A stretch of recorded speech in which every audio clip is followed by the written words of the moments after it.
तर मुंबईच्या विक्रोळीतही सूर्यानगर परिसरात धोकादायक डोंगराळ भाग आहे।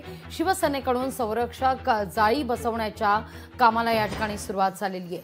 शिवसेना सचिव राम रेपाळे यांच्या हस्ते या कामाचा शुभारंभ झालाय। आमचे एकनाथराव शिंदे साहेब यांनी आमच्या या दरवर्षी दरड कोसळण्याचा प्रकार घडत असतात आणि त्याच्यामध्ये 3-4 दरवर्षी माणसं दगावतात आणि 2021 मध्ये तर एकदम 11 माणसं ह्या सूर्यनगर मध्ये दगावली।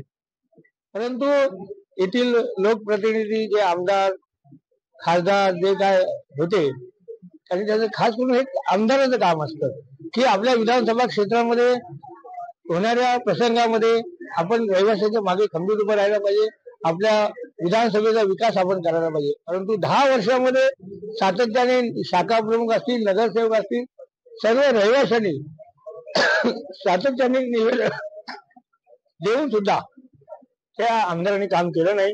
गेली 40 वर्ष मी या विभागात राहते, पण ह्या 40 वर्षामध्ये डोंगर कोसळताना बघितलाय, दगड कोसळताना बघितलाय, जीवितहानी बघितली आहे, लोकांची घरं गाडलेली बघितली आहेत। पण एवढे आमदार खासदार इकडून निवडून गेले, कोणी त्या बाबतीत काही ठोस उपाययोजना राबवली नाही। 2021 ला 11 जण इथे मृत्यू पावले, अक्षरशः जमिनीत गाडले गेले होते, तरी यांच्या हृदयाला पाझर फुटला नाही। लोकशाही मराठी ऐका, पहा, जागरूक रहा।